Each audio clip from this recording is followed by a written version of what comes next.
Welcome back, everyone. We're here again another week, episode 27. This is the Pickleball Effect podcast. I'm Braden. And I'm Porter. So we're coming off Super Bowl weekend. Yes. Did you care who won or lost? Well, I was mainly there to watch Taylor Swift. So I didn't watch much of it. Did she get much airtime? She got a decent amount. It was pretty exciting. Did it do it for you? Like you got enough of her? It could have been a little more. But I think it was a good amount. Okay, you're happy with it. Yeah.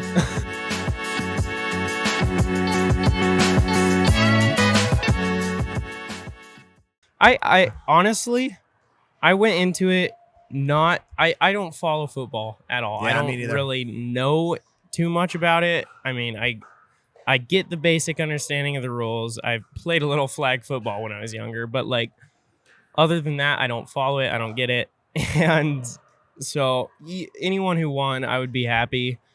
I preferred to not have the 49ers win because I'm from Seattle. I'm Seahawks fan. We have beef with them. Okay.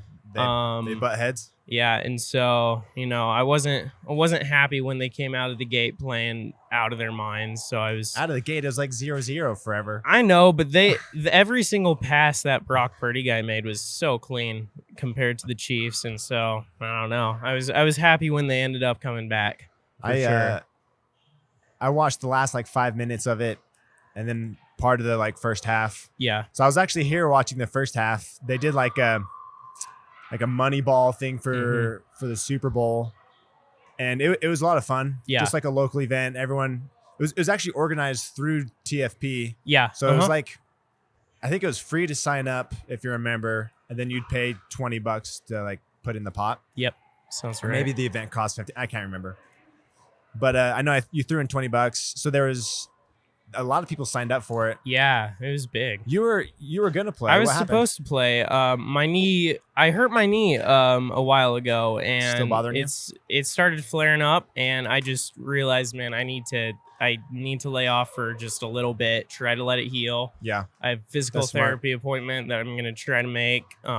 Is this a new injury or is this recurring? It's not. Well, it's a relatively new injury. If it happened It happened while I was in Minnesota, actually, when it was really? Playing when Isaac or Chris or something. Yeah, was it really? I dove. Was it off a dive? I dove for a ball, oh my gosh. and I just landed on my knee. So I think it's like a bruise, but hopefully it'll heal up here soon. I've got I'm taking ibuprofen. Have you played? So we played earlier in the week. Have you played since then? No. I've just been taking it off. I don't want to do too much, but yeah, because I think the week before this, I remember you were playing with Nick, and you had to stop early because your knee, and then you had to stop early again when we were playing. Yeah, so I just need to make this physical therapy appointment, see what's going on, and hopefully it'll heal up soon. It's getting better for sure, but I just don't want to agitate it. Yeah, worse. That's good. Injuries are frustrating. Yeah. But speaking really quickly, speaking of the Super Bowl, this was the coolest thing I think I've ever seen. Okay. Did you hear about the Nickelodeon Super Bowl version? No idea. Okay, so Nickelodeon was also streaming the full Super Bowl, the entire thing. Okay. But they had SpongeBob and Patrick commentating, the original voice actors. How did I not hear about this? And they also had a ton of SpongeBob mascots, Nickelodeon mascots who were on the field interviewing players, and they had VFX with giant. It's the real game, but they superimposed their characters. I mean, it was live. They had. And stuff? Have you seen VTubers before? No. Okay, it's basically where. Is this a youth thing? Nah, it's a live sort of I guess character that you can put over your body, and you can talk and the mouth will move and stuff. So it's some sort of GFX, but it was the most hilarious thing I've ever seen. One of my favorite SpongeBob episodes is when they're performing as a band, and I think it was they played the Thunder song or whatever in the beginning. It was amazing. That's such a funny one.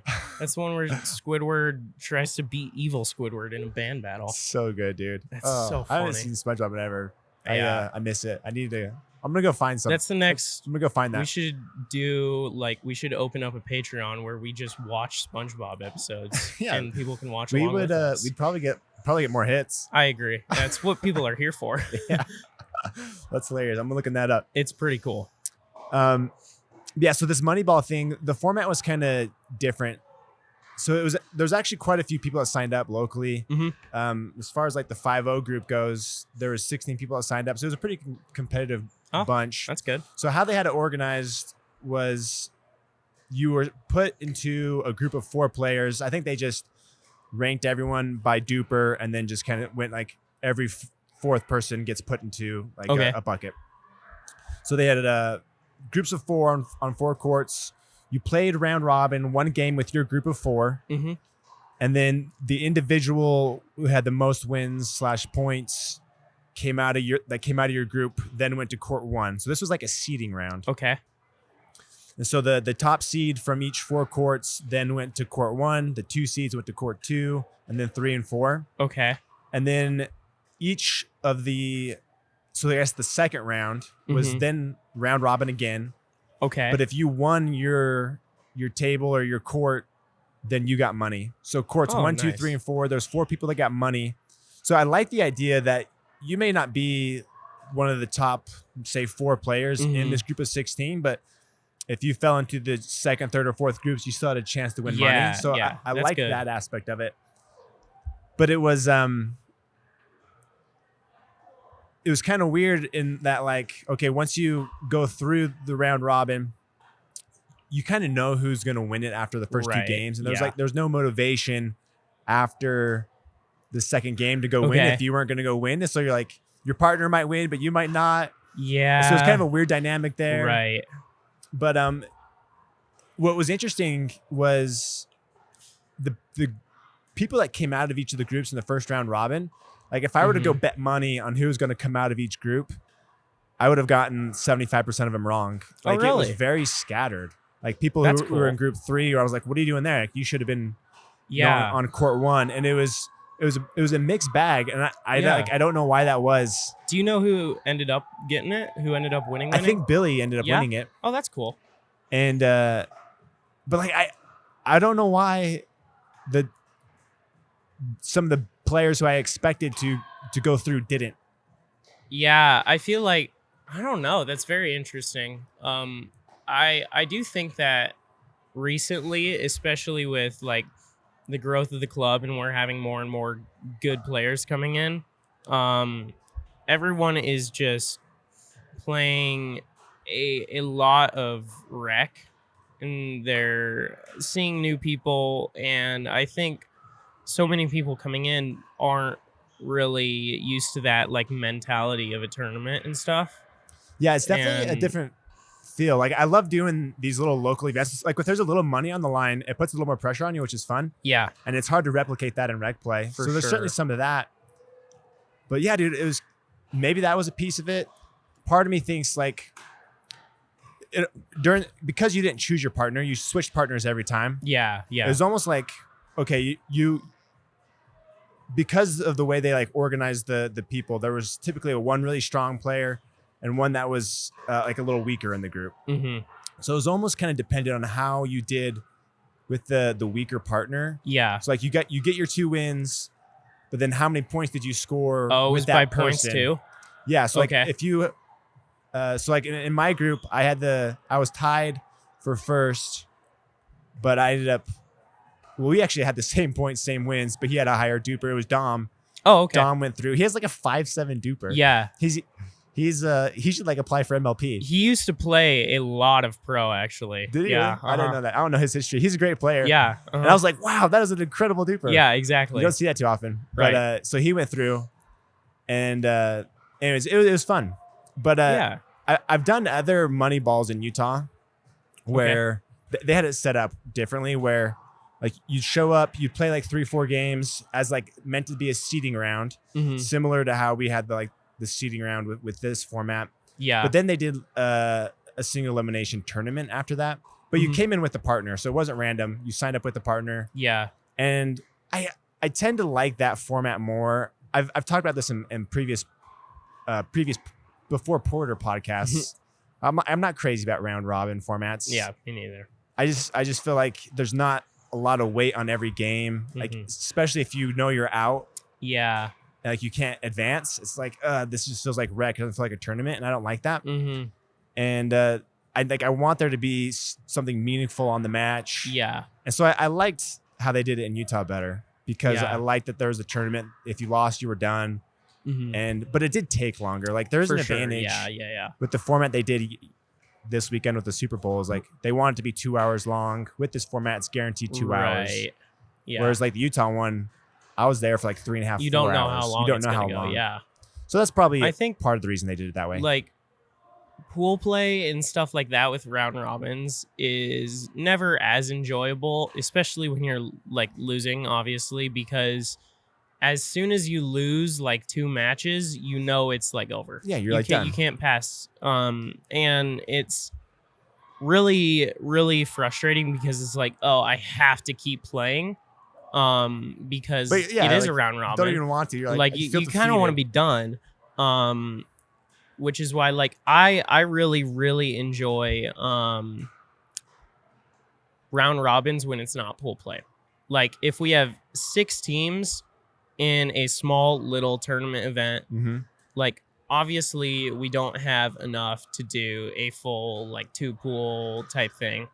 And so when it's just based off of purely games and points and stuff, I think that's much more fun because then you get a chance to really like play everyone. It still doesn't take as long.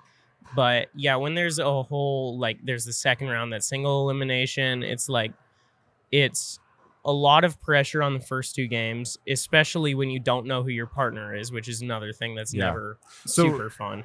You like the round robin into tournament, yes, not round robin by itself. Yeah, so no, it's the other way. I don't like the single elimination bracket after pool play. Oh, you like just... I like just normal round robins because it gives me a chance. This is contradicting here. You were just saying that you don't like how if you're in round robin, you lose 2, and then you're just like in zombie mode after. Yeah, I don't like that. And now you're saying you like round robin? I'm confused. I think so. The reason why I'm in zombie mode is because I know that I'm not going to pass on to the second bracket. When there's not a second bracket, it's more fun for me just because I know, oh, these are the amount of games that I have. No matter what. It doesn't matter whether I'm going to pass through into the second bracket. This is the amount of games I have. And so it's more fun for me because it takes away kind of my focus on like, oh, this is how many points I have to get to pass through. And like, I'm a very like analytical person. So I try to measure how many points like the other teams are getting. I'm the same way, dude. I was totally doing that last weekend. And it's like at the same time, it just kind of puts that like off to the side, and I'm kind of more relieved even if I lose. You're saying you play better. I play better, yeah. Okay, just because I'm a little more relaxed and stuff. No, I totally get that. There was several times I caught myself counting. I was like, I'm in this spot. I have to beat these guys 11-7 to get through. So if I have to do this, and I ended up losing 11-8. Yeah, and I didn't get through. Oh, it's so I won 11-8 instead of 11-7, and I didn't get through. But yeah, I was totally in my head. I think almost every single tournament that's like that, I've in between games just been going around like trying to follow who's been winning and just trying to measure exactly how many points I'll need to pass. And it's like, that's not fun for me. Like it's great if you really, really like numbers for some reason, but like I don't want to just like feel it's better not to be thinking. Exactly. And I don't want to feel like my only goal is to make it to this next section, and if I don't do that, I'm going to feel like crap. Like I don't want to think that way. I don't want it to be justified by the amount of points, by the amount of like teams and all of that. I just want it to be like, oh, you played really well, you're gonna keep going or whatever. And I can get that. Yeah, it's just it's a weird scenario. You're right though. Like it is a very interesting mental dynamic by either taking away or keeping in that like playoff format, following the round robin. I think it's just so different because like the round robin, after you make it to the playoffs, like you can just completely forget about it because it doesn't matter anymore, really. I mean, obviously there's like first and second seed playing the other first and second seed, but yeah, it's almost like who cares about what we just did, right? And you're only focused on this. And I like to really kind of think about my past matches and like enjoy them and feel like they mattered or something. Do you have a better experience that way when it's just the round robin versus like the playoff? It doesn't matter at all. But I just have more fun for myself. And I know like people's opinions will definitely differ on that. But I like that. That makes sense. Yeah. I'm kind of the other way around. Really? I like the playoffs. I'd rather I'd rather have no round robin. I prefer just tournament style. I agree with that. Yeah. But I'm not big on round robin. And when APP said they were doing round robin this year for all their amateur stuff, I was bummed about that. Although I can't recall if it's round robin playoff or if it's just round robin. I would assume it's round robin playoff. I haven't played in. I don't know if I've ever played in an APP event. Really? Yeah. And you did several last year, but you haven't done one this year. Not yet. No. Yeah. If my memory serves me correctly, I feel like it was round robin playoff, but I'm not 100%. I mean, I think it would be crazy if they did just normal round robin, especially for like the 4-0 bracket, because those are huge brackets. I don't know how on earth they would be able to do that to determine a winner if they had like 4 pools exactly. or something. So I would assume it has to be playoffs. Some sort of playoff. But yeah, so tournaments are funny in a way that like I've played more local than I have out of state. And I think you're the opposite. You've played more out of state than local. Is that right? I hate local so much. Yeah, I want to ask you that question. So like, how do you compare? Like, do you play better out of state versus local? Because I feel like I actually play better local than I've done out of state. And I want to hear what your thoughts are on that. I don't know, man. I don't know if I actually play better or anything. I probably play a little better out of state. But yeah, I hate local events. Why do you hate local? Honestly, it's completely on me. This is completely my fault. I just put so much pressure on myself in general. Yeah. More expectation here, right? Like everyone knows you. And like that's a problem I've had for a long time, even before pickleball, is like I just put a lot of pressure on myself to do well. And I shouldn't be. I should be there to like enjoy myself, like do well, but not be so overbearing. It's a tough balance. And especially at local events. And like especially now, like it keeps changing throughout the years. Like I put so much pressure on myself to do well because I want people to see me doing well from here. Yeah. And it's like if I do that, I usually end up playing like way worse.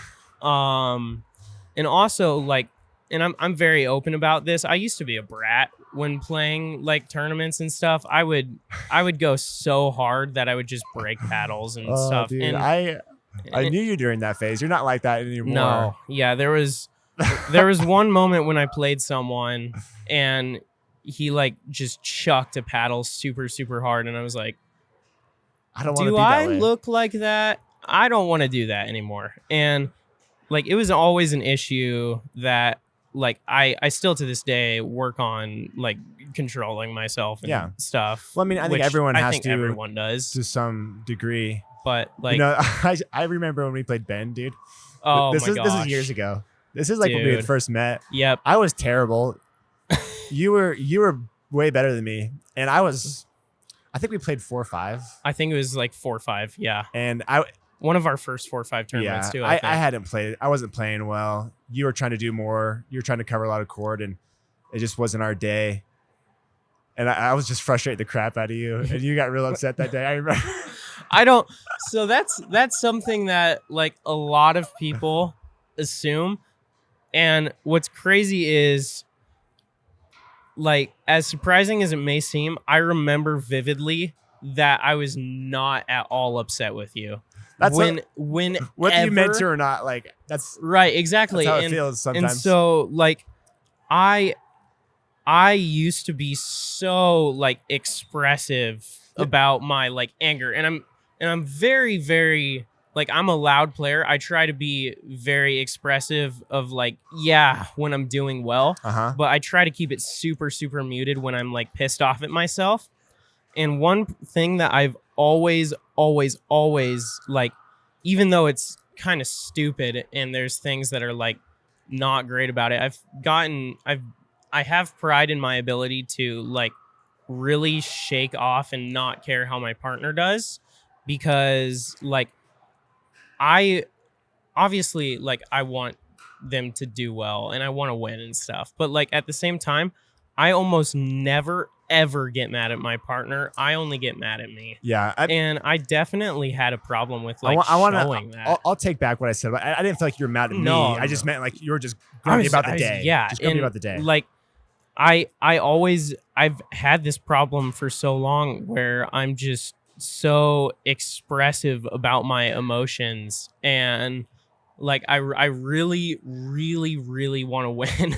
And so when I don't, it's like, oh my God, it really sucks. And I know it's like that for everyone, but growing up as a young homeschooled kid who like I had never really played in tournaments of any kind. Yeah. And like having almost this pressure of like unspoken pressure of people seeing me and being like, oh, that's Susanna's kid, he's going to be good.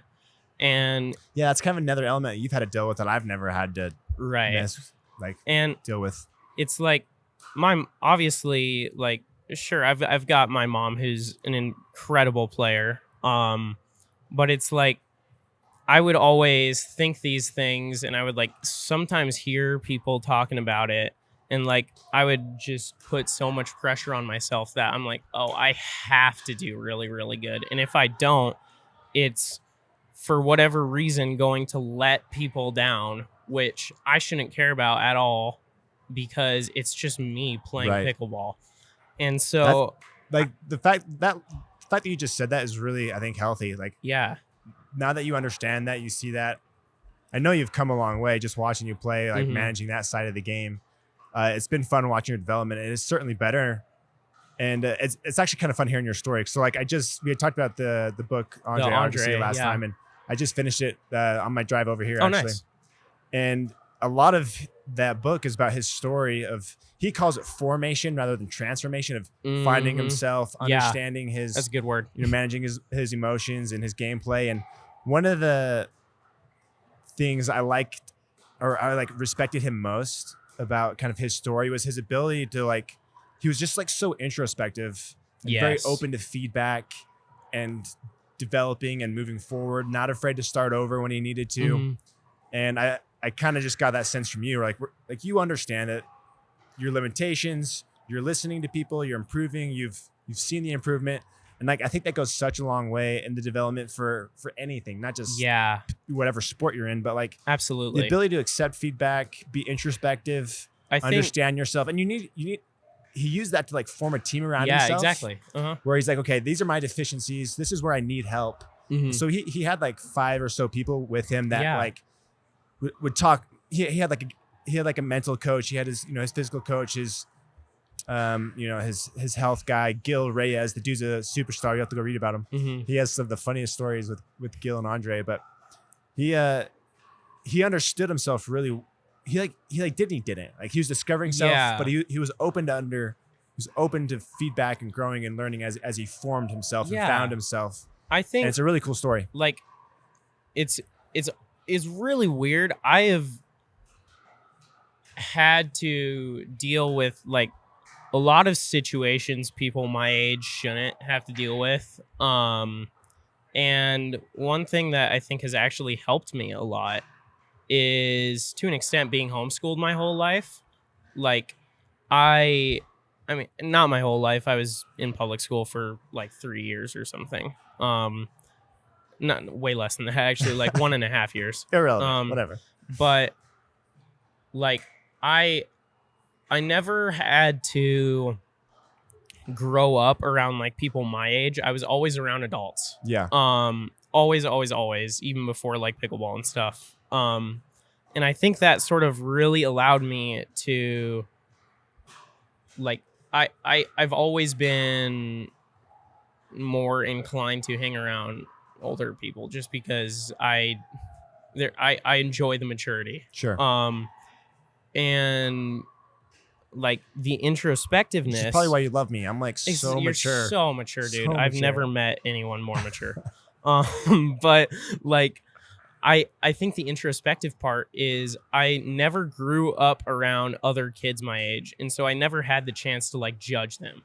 And I never really was ever a person who like looked at someone and tried to really analyze them and judge them.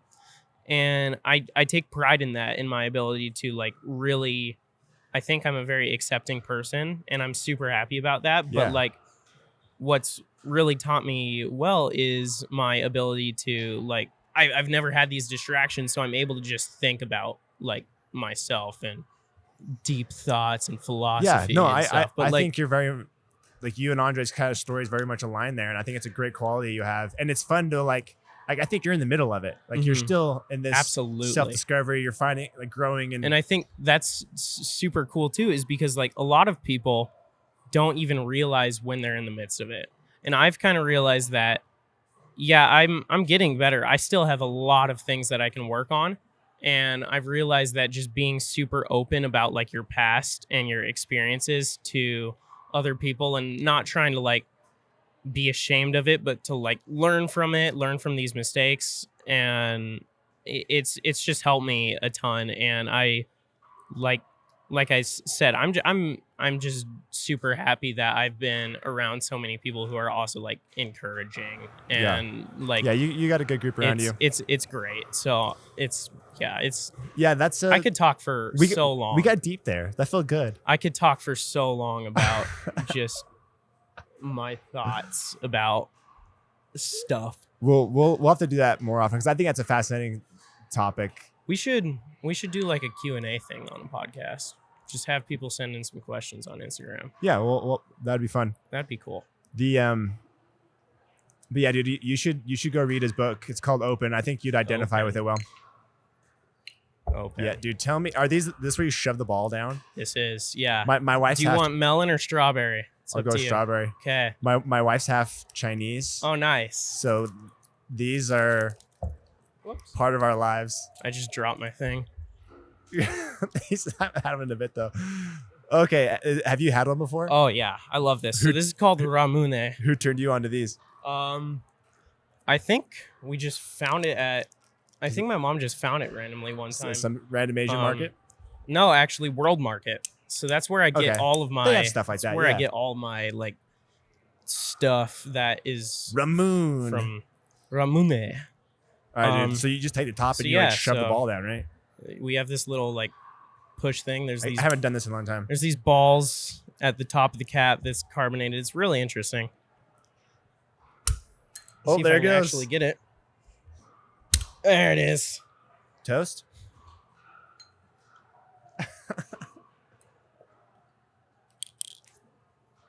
Oh, it's so can't good. beat it, dude. I just spilled all Cannot beat it. But yeah, no, these are. I think there's something with the ball that like if it gets, I forget what it is, but there's something with the ball that's supposed to symbolize good luck. And yeah, it sounds like something.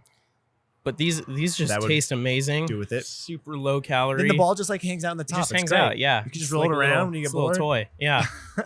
But yeah, go buy some ramen there. Oh, I'm so glad you brought these. The next book I'm going to read though, I have a couple I want to read. So inspired by the Andre book, one of his coaches' name was Brad. I forget his last name. I want to say like Gilbert or something. Look this up. But he wrote a book called Winning Ugly. Have you heard of it? I have. Yeah, I love that book. I've read it. Yes. Okay, that's the one I'm going to read next. I think the general idea is you don't have to win with big, beautiful Brad Gilbert. I was right. Brad Gilbert. You don't have to win with big, beautiful shots. Oh yeah, it's consistency. My mom loves this attacking their weaknesses for many reasons. Okay, cool. Well, we'll have a fun combo about it then when I finish it. So he was Andre's coach, which is cool. Mm-hmm. He had wrote the book before he became Andre's coach, and that was kind of part of the reason they like got together initially. Yeah. But it was like a big transformation of his game to kind of follow that philosophy. Yeah, and he won 8 slams. It worked. I think yeah. I think he had won a couple slams before he met Brad, but he won like five or so with him. For sure. Yeah, that's a great book. So I'm excited about that one. And then the other one I want to read is called The Inner Game of Tennis. I've heard of that. I haven't read that one. So that's another one kind of around the mental side that I had read it a long time ago, but it's been a bit. So I'm going to listen to those two. So I'm excited about those. Are you a reader? I try to. I want to get like a subscription to Audible because I find that I just spend so much time like walking around and doing other stuff that it's hard for me to like. I have this little Kindle thing. Yeah, I don't physically read. Like, it's hard to find time to do that. I need to get on that Audible kick because there's so many books that I would like to read that I used to have all the time for, and now it's just like it's amazing how many books you can get through. So one of my goals this year for 2024 was instead of listening to music, whether it's while I'm working out, doing chores, driving, I'm going to listen to books instead. That's good. And it's been great. So I've read several already. The most recent one obviously being Open, and it's an 18-hour long book. Like it's long, and I finished it in 2 weeks. Exactly. Yeah. Like I had 18 hours of in between time doing things where I listened to this book. I think like one thing I found that's really, really helpful. We should do some sort of like is ADHD note. We should do some sort of like book club where we come on and we talk about some tennis, pickleball, mental health book. Dude, that'd be dope. That'd be pretty cool. But one thing I've found, I listen, I have my headphones in all the time. I'm constantly like playing music and podcasts and stuff. I listen to a ton of podcasts. What are your go-tos? What are my go-tos? There's a few really interesting ones. I really like Dungeons and Dragons podcasts. There's this group called the Glass Cannon Network who does D&D stuff. They're really fun. What a cool name. There's a sort of comedy podcast by this YouTuber I like called The Yard. Are you an avid D&Der?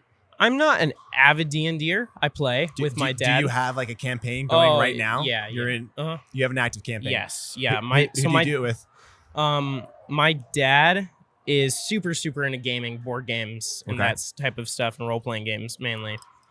And we have a group that we try to go to with some of his work buddies, their kids, and we try to play like once a month. It's tough because everyone's so busy. Scheduling is always hard, but like currently I'm playing this new character. Oh yeah, that's actually what happened last adventure. We kind of ended our campaign. It's done. We all died. No. My dad's the DM. He's not very nice, but we started a new campaign. I'm playing this guy named Lemon Pretend. Lemon Pretend. He's this like half elf dude, and I don't know. I love D&D. I like the name. But yeah, so he's been doing role playing stuff for a long time. How did we get on this? I love it. We were saying podcasts. Okay. Yeah. And so I love on the it. same kick. Like where Yeah. And so I listen to that. I also listen to some like I find theology and stuff very interesting. And so I listen to a lot of podcasts about that. I try to listen to some stuff that's really, good for your brain, but then I also just listen to random crap that gives you brain rot while I'm just like going about my day and I don't need to focus on anything. But one thing you were saying about like listening music and to audiobooks like in your car, one thing that I've been trying to do recently that I've actually I need to do better at it sometimes, but I really enjoy is when I'm driving, not having anything going. Just blank? Just blank. I don't know if I could do that. I know it's tough, but it's like actually really allowed me to get into some like pretty interesting conversations with like myself and almost like it's almost like a meditation. Yeah, because like you have no option to like go walk around while you're driving on the freeway. Yeah, you're just focused. And that's very interesting. That's actually good because like your mind is focused on the road and allows you to be present in the moment. Yeah, and that's another Porter tip is do you do meditation stuff? Yeah. I just got Headspace. So do you do it every day? You meditate? I try to. Yeah, it's super useful. What benefits have you found? I just started doing it, and like I feel like every book I've read about successful people, meditation usually comes up. It's incredible. It's hard to do. It's you're never going to be able to do it perfectly, and that's something that's really odd. But like there have been times where I've been meditating and I've just gone like completely blank, just focused on my breath, and it is the most relaxing experience in the world. Like I mean, there's that, but just like I feel like being able to control your mind, your thoughts, letting stuff present. Like pass through. Yeah, when you need to is something that's really hard for me. It's like I want to be there. Like when it's family time, I want to be with my family. When I'm working, I want to be working. Yeah. And that's so much easier said than done. So the technique that's commonly practiced to help you deal with like letting stuff pass through is called noting. It's where you if some thought pops into your head that's distracting, like you acknowledge it and then you let it go. You can't delve into it. It's super weird. Like it takes forever to get good at. And I'm still not great at it for sure. But like, how long have you been doing it? I've been doing it for like a year and a half. Okay, cool. Dude, good for you. That's really impressive. Yeah. I've just found that like I've struggled with a lot of mental health stuff. Like I've kind of talked on it, but like when I've been in like therapy and talking to people and stuff, one thing that's always been recommended and that's been super helpful is mindfulness. And like it's super helpful in pickleball, it's super helpful in sports, it's helpful everywhere. With everything. Like just being able to concentrate on what you're doing is such a skill. Such a useful skill. That is it's a lot of people probably don't realize they don't have. Exactly. Yeah. It's something that you learn. And like a lot of people don't practice it. When you're playing pickleball, like if you can be present, let out distractions, whether it's the score, points, how to get through, like if you can get rid of that. Like that, so that, you that play thing where Leia and Georgia do this, where they like tap their shoulder and stuff. Oh, Georgia does that? I know Georgia does it a little. What they're doing right there is they're basically doing a kind of note-taking thing where that physical trick instantly tricks, it's like a Pavlovian response. It tricks their mind into instantly getting into the flow state and instantly being just focused back on the game and only the game. And that's sort of just a signal to like, oh, you're just talking to someone in the outside world, but now you have to be here. And there's so many useful techniques that like I've learned from mindfulness and all of this other stuff that like I would strongly recommend to anyone, even if you think it's like some sort of baloney horse crap. Like it really does work. Oh yeah, I'm all about it. It's if you want to build a complete person, I feel like that needs to be a part of the routine. And or it can help anyways. I mean, obviously there's no one solution perfect for everyone, but I do feel like off of it's a good thing to try. Yeah, going off of this sort of mindfulness thing, I'm gonna shout out like some actual things because I genuinely think it can help a ton. I don't know if you've heard of Wim Hof before. No. Okay, so he's this guy. He's from Norway, I think, or Sweden, and he holds like the world record for swimming the farthest distance underneath ice in like the Arctic Ocean. Sounds crazy. He's climbed Kilimanjaro with no oxygen in his shorts only. Why would you do that? I don't know, dude, but like he's also the craziest thing. He's also had like scientists inject the Ebola virus into his arm and his immune system fought it off by itself. And like they had it monitored and everything, and and it was the most ridiculous thing. What's this dude's name? Wim Hof. Wim Hof. Is he like an autobiography thing out there? He absolutely. So his nickname is the Superhuman Iceman. He sort of developed the whole ice bath thing. He was like the founder of the ice baths. That's a big deal. That's like all the rage right now. Yeah, and so like what he does, like obviously ice baths are cool, but he also developed this breathing technique called the Wim Hof method, which is like, I've done a ton of research on this. It's such an interesting topic.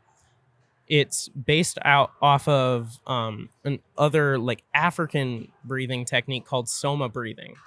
And it's where you breathe in super, super heavily, super hard, over and over and over again, like 40 something times. And it literally oxygenates your blood more than your body's like used to just breathing normally, just by inhaling super fast over and over again. And what you do is you end up breathing in all of this oxygen, and you're holding it. You let go of this breath. You hold it for like a super long time. Like it's a ridiculous amount of time just because you've like so what's it been supposed to able do for to you? do this. So what it does is it literally boosts it strengthens your immune system.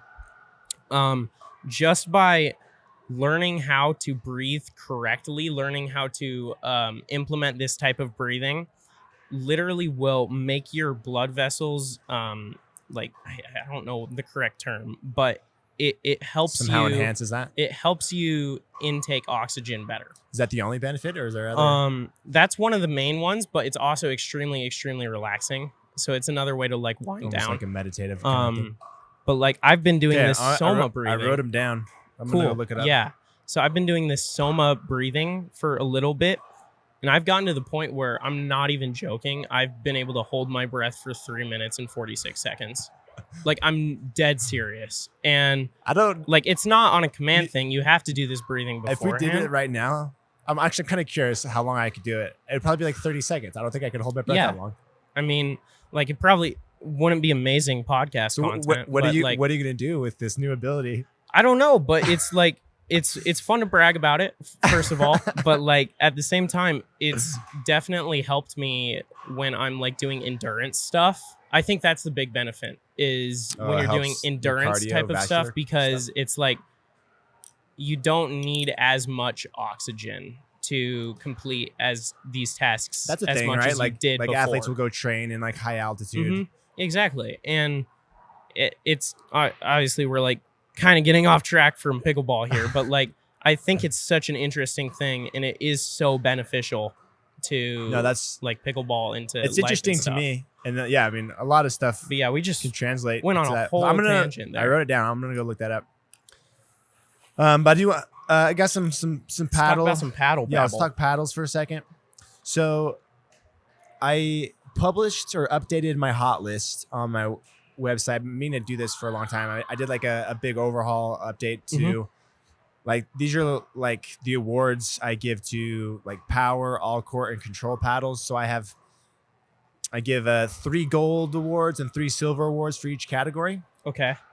And so these are just kind of like, okay, these are, I think, the best paddles in these categories for right now. Is this the paddle quiz? No, it's if you look up on your website. Yeah. I can't remember which tab it is, but one of them will say hot list underneath. Oh, okay. There it is. 2024 hot list. Yeah, there it is. So I just updated a bunch of stuff in there. So go check that out. This a couple is good. updates to the control, a lot of updates to the all court section. And then, but yeah, dude, that's one of my favorite pages. Oh, nice. You got the Hirachi up there. Yeah. Just got it on there. It's solid. But yeah, so go check that out. I was excited to get that. That's probably one of my biggest pages as far as like volume wise. I get hit on like it's a Google long and one. stuff. Mm-hmm. And I get a lot of love about that one. And I think it's good to kind of give you a direction. Like if you don't know what you want exactly, but you want an all court, you want to control, like this is a great page to go start.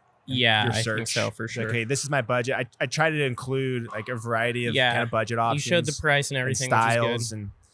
And but yeah, so that's up to date. And then I also did a big update to my paddle database. So we had talked about that before. So I have like pop and power metrics in there now. And then I've added new columns for percentiles to give you an idea of, okay, like this is, how does this compare to the rest of the database?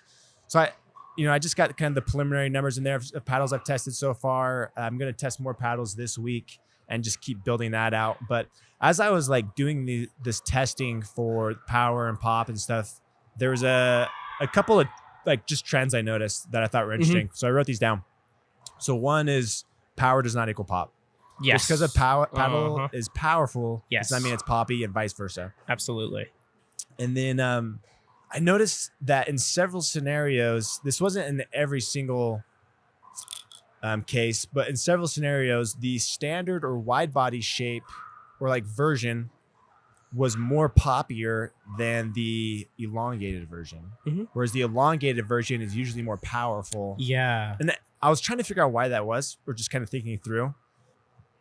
And I wonder if because like a standard shape paddle is typically a lighter swing weight, it's quicker and easier to move.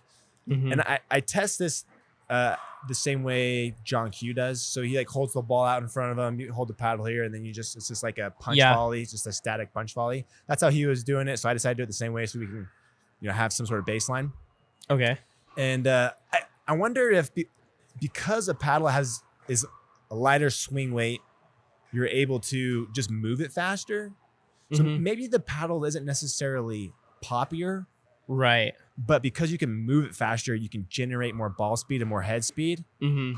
I feel like probably. Like, does that make sense? Yeah, absolutely. That's my theory. I but think it wasn't true in every scenario. The difference between pop and power is, I think power is the sheer force you're able to hit the ball with like pressure. Right. So that's got to be measured like big in like swings. PPI or something, whatever.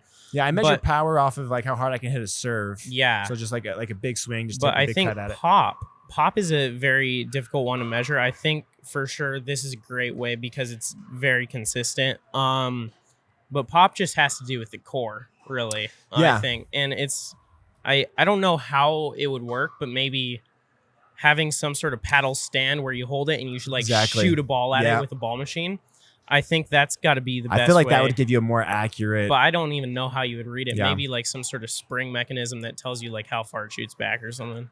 Yeah, I had the same idea. Like, yeah, something that holds it. I don't know if I could build something that would shoot, but maybe like having the ball drop. Just having like some sort of ball machine or having the ball drop for sure. Yeah, I have to think about it more, but I think that would give us a better idea of how like actually poppy or jumpy a paddle is. I think one good example is like the Vanguard 2.0, not poppy at all. Super soft paddle, but you can hit the crap out of the ball. It's also a powerful paddle. And so like a lot of people will just interchange those words when it's not at all. They're definitely different.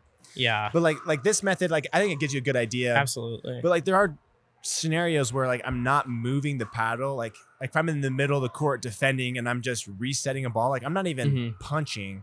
Yeah. There's some paddles that feel like it jumps off harder when I'm just holding it still. So like that gun method you're talking about, I feel like that would give us a good idea of that type of scenario. But it was interesting to me that in several cases, these lighter paddles gave me more energy off that punch volley than heavier ones, where I would have expected the heavier elongated paddle to give me more there because I think it's still definitely got to be like something to do with the core, because if they're lighter, it's got to be airier maybe. Core wise, so this is another observation I wrote down. So 14 millimeter cores were always poppier than 16. Like in every single paddle, the 14 was poppier. And in most cases, the 16 was more powerful from the baseline. So these are things I have been telling people and kind of knew intuitively, but it's fun to see the data on it. But you're right. Like a thinner core, the type of core is going to, affect that. But like the reason I wrote that note down about the shorter paddles, because these are the same models, just like, for example, the Perseus and the Scorpius, like they're the same model, just different shapes. Right. Yeah. So when I'm comparing the same models but different shapes, that's there was a few scenarios where the lighter one just gave me more. Yeah, that's really interesting. I theorized that it was lighter, you could move it faster, generate more head speed. But then there were other scenarios where the elongated one did give you more of the same model. So I don't know if there's like a tried and true, this is the rule. But it was interesting to note that. I think one thing that I've been trying to do, instead of saying pop, because like there's so many paddles that do have that pop and it's just a difference between pop and power, I like the word almost springy. It could be another way to describe it, because like it doesn't necessarily mean powerful. But I like to think of it as like a trampoline. Like a paddle I would describe as like springy, or like the engaged pursuits. Yeah, exactly. Like it sort of bounces those in. Feel bouncy. Yeah. Bouncy's a word. I think the Selkirk Airs feel kind of springy and bouncy. And it's like there are paddles like the 6.0 or something that are very powerful. But they also don't have that same like springiness. Yeah. They're almost more dull-ish. Yeah. But so it's a weird dynamic. Yeah, that's a good description. And so it's fun to see these numbers to kind of figure out the profile of the paddle you're interested in, to get an idea of how kind of springy that relation between power and pop, I think is helpful. And to your point here about like how some paddles have heavy power but don't feel springy. So I noticed that like heavier paddles would almost always give me more power, but they weren't super poppy. Yeah. Like, at least with that test I was doing. And I think part of it is more weight absorbs more energy. Yep. In the like short swings, but like on big swings, the extra weight like transfers more energy. So it's like this weird dynamic where weight gives you more power, but less pop in some scenarios. I want to do some testing around that, but it seemed like that was the case for several of them. That's really interesting. So like adding weight, people are like, oh, I want to add more power and pop. Adding weight may have more power, but it might take away the pop. It's like, I find it fascinating that there's several pros that like lead their paddle up like crazy. They should be using tungsten. They use lead. But like, I wonder if they overdo it and they're actually hurting themselves on. I don't know. On the it's pop really side. interesting for sure. Because I've heard several pros say that they don't care so much for power from the baseline. A lot of them can generate that themselves, but they want a paddle that gives them that pop and put away power on counters. Yeah, I think, and that doesn't come with more weight. And I think it's really like over the top weight, at least. Lots of people, I think, really do weight their paddle up for those long shots, like the baseline, the serve, and all of that, because then it's more like a tennis racket. It's naturally going to be better at those long ground strokes. You're going to get more power, but at the kitchen, I don't know how much benefit it's giving to them. Like I don't know if he still does this. 2019 Nationals, my mom was talking to Tyson a little bit, and I was able to like go just hold his paddle and mess around with it. Dude weights it up to like 11.5 ounces. Does he still do that? I don't know. That's the thing. But like back then, he had it at literally 11.5. Jeez, that is huge. And I was blown away. I'm like, is this beneficial? 9 ounces feels like super heavy to me. Exactly. And 11 it's like, is insane. I don't know what the real benefit is. I mean, sure, it's much easier to hit. There's like got to be diminishing returns at some point. Exactly. Yeah, it's got to be way easier to hit a hard overhead. But like, I mean, obviously it works for them. Yeah. Obviously they just have those fast hands. He's still doing that.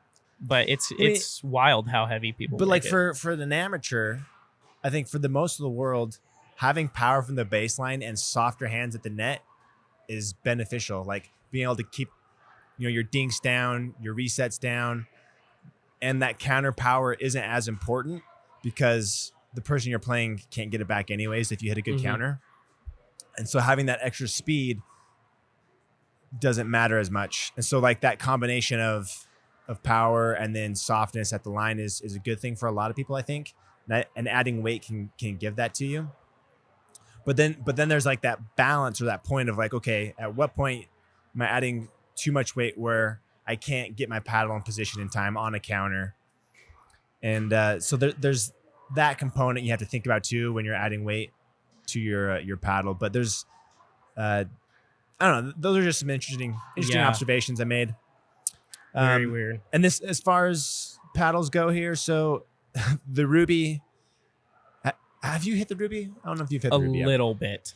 So tiny bit. That when it sold out really quick on their first run. Oh, okay. So they went live again earlier last week. They sold out in like 30 minutes. Oh my gosh. I couldn't believe it, dude. Just insane fast. That's incredible.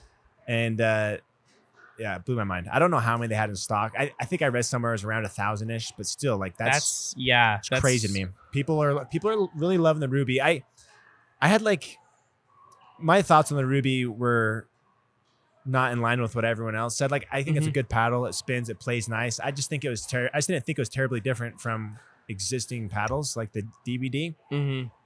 But I think a lot of people are just attracted to like the red face. Like I think it looks very cool. Really cool. Looks it's very really sexy, and it's refreshing to have something that's not black. For sure. I would love to see more.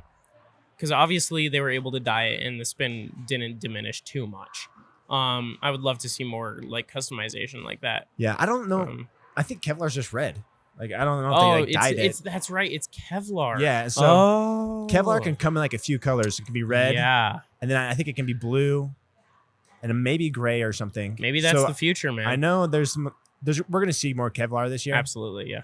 And I've seen some blue ones. Oh, that's and cool. we're seeing some red ones, and so it is kind of refreshing. I love that dark, like it's just a dark, deep red. It looks really cool. It looks good. Yeah. So that paddle keeps kicking butt.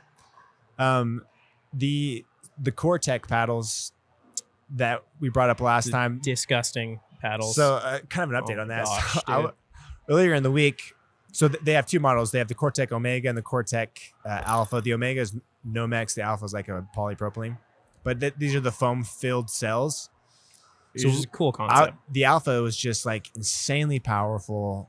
I went and radar gunned it with you and some others, and it's just nuts. It was crazy. I found out it was getting higher numbers than the gearbox. Yeah. And I found out later that mine was a defective one. Okay. So it made sense that it was like crazy hot. Yeah. It's like when you push down on it, you could feel it. So you can feel it. I don't know how it plays. So was it delaminated then, or I'm not sure if this is like a delamination issue. Yeah. But the so I can't speak to how that one plays with in its like normal state. Mm-hmm. But they did send me an email a while ago saying that it is possible. I got one of their early runs. Yeah. So there's possible that was happening. They had solved for that issue. So that's likely not to happen again. Well, that's yeah. But they got grumpy at me with our comments last time about we were kind of joking around about the Nomex sounding like tin, and like, I get where they're coming from, right? Like yeah, we weren't nice about it per se, but they asked me not to review it, so I'm not going to review those. Okay, but that's kind of on me, I think. It's okay. Like we could have been more tactful about it. You know, I'm sorry to them about it, but it did sound like tin.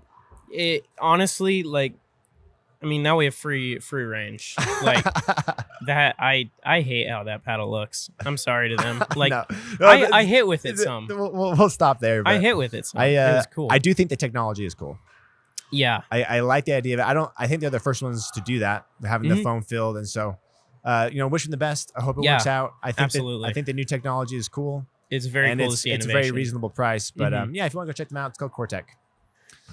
The other last paddle piece was we got to talk about. We got to talk about Alshon. We got to talk about it. You're thinking Alshon? Okay, well, first off, Alshon switched from Diadem to Paddle Tech. No way! Why did he do that? I know, right? he said it's the best paddle. I mean, that's got to be it, right? I mean, otherwise, I don't know why else he would do that. He has no connection with Paddle Tech. He must have tried every paddle out there. I mean, if it's the top of the top, that's Christian Alshon right there. And that just cracked me up, dude, where he was just touting how great this paddle is. And it's like, you're not fooling anyone, Christian. No, there's no shot. No one else is moving to Paddle Tech except for you. If people are listening don't know Alshon's affiliation with the Waters, is he still dating? I think so. Annalie, as far as we know, he's still dating Annalie, and then he trains with the Waters a lot, and they're the Paddle Tech queens. So there's obviously something going on with there. I mean, there's no shot he joined he's getting his own signature paddle, I think, through them. They're making like an elongated version of Annalie's. Good for him. I don't know, man. But I've actually never hit the 12 millimeter version of that, and I've heard that one. They had a 12. So they have a 12 and a 14. Okay. I've only hit the 14. I wasn't crazy about it. That's a poppy paddle. I've heard the Bantam. I've heard the 12 millimeters very poppy, very powerful, and plays much better than the 14. But I can't speak to it. I haven't hit that one yet. I imagine he's making an elongated version of the 12, but I'm sure, yeah. I don't know that for certain. But you have a note on here that you said Alshon figured out the social media game. Yes. I think I hate to give him anything, dude. He's just I'm just not a fan of the guy. But I think out of for any reason in particular, or just not? I'm just not usually a fan of 26-year-olds dating 16-year-olds. I don't know. That's just me. Something like that. Yeah. I don't think he's that old. Is he? I don't know. It's the same thing. It's the principle. What. Yeah. But yeah. Yeah. So I don't really like that. I don't like his social media. I think it's really, really dumb. It makes me upset that it works. But I will give it to him. He, out of all of the pros, I think if he continues doing this, has one of the smartest ways to farm engagement. The reason that I like saw this, I saw one of his reels where he asked, he's like, so there's a lot of controversy about this new Vulcan ball, and I've played with it a little bit, but I was wondering, like, what do you guys think? It's really interesting. And he like kind of said some other stuff, but he's like, leave a comment down below. And he never answers what he thinks about the ball. Because I think so. He's not like offering like valuable information. No, he's just not at all. Posing these questions. So he's posing these questions that are really hot in pickleball, and I don't think he's even allowed to answer the Vulcan thing just because of like the PPA or whatever. But like, he asked this question, and it got like 80 comments just talking about the Vulcan, and it got like shared by the kitchen, by the Dink. And the reason it does so well is because so many people want to interact with a pro. They want to like he's on fire right now. He's playing great. He's a big pro, big name. And like, people want to interact with him just so they can get that little dopamine hit. And like, they'll leave a comment, and he garners so many comments. He doesn't reply to. I haven't seen him reply to any single one. I'm gonna go look at his last post, see if he's made a reply. But like, I literally didn't see him reply to any single one. He didn't give an answer, but because it was him, and because he was asking that question, that's such a popular thing. It got spread all around. It got super popular, and like, I think. Okay, here's the new ball one you're talking about. And I think like it's got a little bit of editing and stuff. How do you guys feel about the new ball on the tour? 50 comments. It's got something ridiculous like that, and. Guess he's on top. Cupcake Destroyer. I like that. Of course he is. You should read that. He says it's trash when it carries the price tag that it has, and it's the only ball being used due to the massive amount of money they paid the PPA to use it, and the garbage where they say it's the ball the pros chose. Shut up. All about the Benjamins. All about the Benjamins. There's Cupcake Destroyer 88 for you. Love that guy. Love that guy. Famous. Travis Retmeyer. Travis. Comment. Yeah, and it's like another Cupcake Destroyer. I don't know if his manager's doing this or if he is. I know he's been on Twitter for a long time, even before pickleball, and like, I think he just does this so well in the fact that he just posts these things without any way that he's going to get hate, because he doesn't say anything. And I don't it see just any farms replies. a ton of engagement. It gets people to know his name. It makes him come off with this like personality that you want people to see, is like, he's this guy asking questions, and that's very interesting because a lot of pros are like away from that.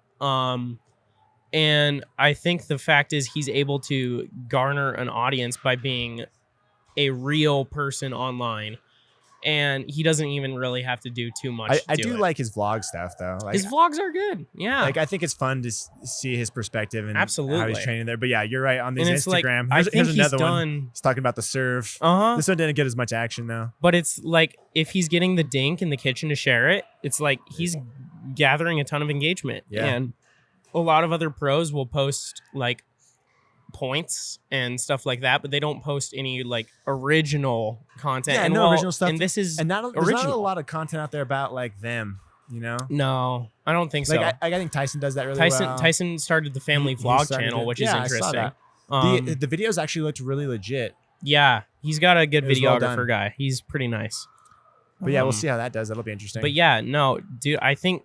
But yeah, there's something to that, maybe. Like I've said this before, I think the biggest way to get a good audience is by being you online.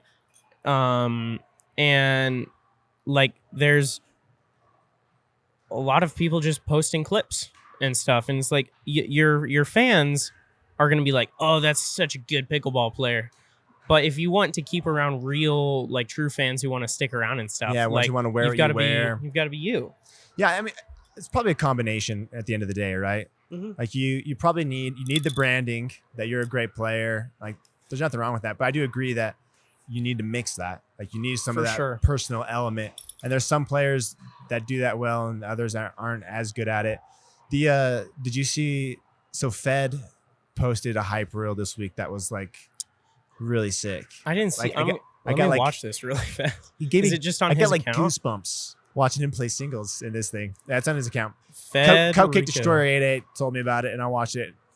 And Cupcake Destroyer, what a guy! It was pretty great. We'll have to have him on one of these days. Oh yeah, people need to. I would love that. He's the audience that Christian Alshon's going for. He just eats that up. This is a good reel. This reel is really well done. I mean, I don't know who made it for him. There's several different angles. A lot of like people. The same point. A lot of pros are getting to the stage where they have like some social media managers and or videographers. Yeah. Do you know pros that have those kind of, like, I know Tyson does. I think Tyra might. I know like a lot of it is done by the tournament itself. They just like give them when I was working with Isaac and Will for the Beer City Open. Mm-hmm. Like it was us, and then there was this one other guy named Anthony who he took some really cool photos, but it was like all of our content we had catered to the tournament, but then we also had specific stuff that I think like some pros asked us to do. And it's like, that's our job, is to say yes to the pros. The tournament came to you and said, hey, go film XYZ, these person. Okay. So the pros are like working with the tournament, and the tournament then relays that information to you and says, hey, we need content for these players. Yeah. Like a lot of it is, I think, like I know the PPA is doing this a lot more, where they'll have a videographer. They said the PPA has their own guy. Yeah. Going around filming and making stuff for the players. And I know that's cool. Like the APP then doesn't cost the player a ton of money, because it's got to be super expensive. It's to have your own guy, and like editing and things. Editing is so takes expensive. a long time. It is so expensive if you're not the one doing it. And yeah, like the APP has their social media team. They don't do too many personalized stuff, and I think that's what the PPA has been doing very well recently. Is they're doing a lot more personalized. I feel like they've been crushing it there. With social media, social blogs. And so yeah, I mean, I think they're doing a good job there. Yeah, it's very interesting to see where it's going to go with the tours. Like it's kind of mellowed down a little bit. I don't know what's happened with MLP. I haven't heard anything. I don't care anymore. And I think as of right now, it's happening. Yeah, and so nothing's been announced otherwise. Like, I mean, yeah, I think it's very, very cool to see what's happening. We're still like technically in the mix of it, even though it's quieted down. So I don't know how the war's going to end up. Looking ahead, there's no tournaments this week. No. The following week is Desert Desert Ridge. That's the PPA. I don't know when the next APP is. I think that might be Sacramento. That might be Sacramento. I know our last one was in India. Yeah, India. That was this last weekend. Yeah. Your mom flew down to that. I saw her posting some stuff. Crazy long flight. It looked crazy. Yeah, I can only imagine what that would be. She got on the plane literally almost exactly 24 hours ago, and I think she might have just landed. Oh, dude. So that sounds miserable. It's horrible. I could not do that.